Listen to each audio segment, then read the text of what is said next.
অ্যাম good, কারণ তোমরা কি জানো একটা হেভি খবর আছে। কারণ ব্যাপারটা হচ্ছে যে ইউরোপিয়ান ইউনিয়ন, তোমরা জানো যে কয়েক বছর আগে একটা নিউজ এসেছিল যেখানে কিনা আইফোনও কিন্তু টাইপ সি চেয়েছিল, যে কারণে লাইটনিং কেবল বাদ দিয়ে।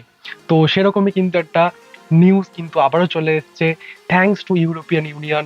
যেখানে কিন্তু আবারও আরেকটা নিউজ কি, সেটা হচ্ছে যে তোমরা যে এয়ার ড্রপ আর এই কুইক শেয়ারের মধ্যে একটা ডিফারেন্স ছিল, যেখানে ধরো কোনো বন্ধু যদি আইফোনে ফটো তুলে থাকে আর তাকে যেটা শেয়ার করতে হয়, কিন্তু সেটা ইজিলি কিন্তু সম্ভব হতো না।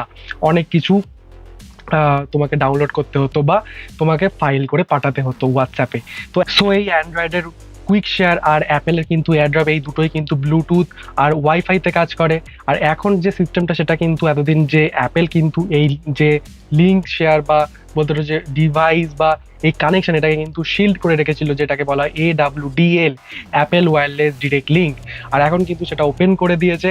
আর তার জন্য কিন্তু এখন পসিবল, তুমি তোমার আইফোনে কিন্তু কুইক শেয়ার ইউজ করতে পারবে, আর তার সাথে কিন্তু তোমার অ্যান্ড্রয়েডে কিন্তু এয়ারড্রপ ইউজ করতে পারবে। আর এই দুটো থ্রুতে কিন্তু ওয়াইফাই এর একটা কানেকশন তৈরি হয়, যেটা থ্রুতে কিন্তু ফাইল শেয়ার খুব ইজি হয়ে গেছে এখন এই দুটো ডিভাইসের মধ্যেই বা দুটো প্ল্যাটফর্মের মধ্যেই। তো চলো, দেখা হচ্ছে নেক্সট ভিডিওতে। এরকমই আরো ভিডিও দেখতে কিন্তু চ্যানেলটাকে শেয়ার করে দিও আর সাবস্ক্রাইব করে দাও। চলো, বাই।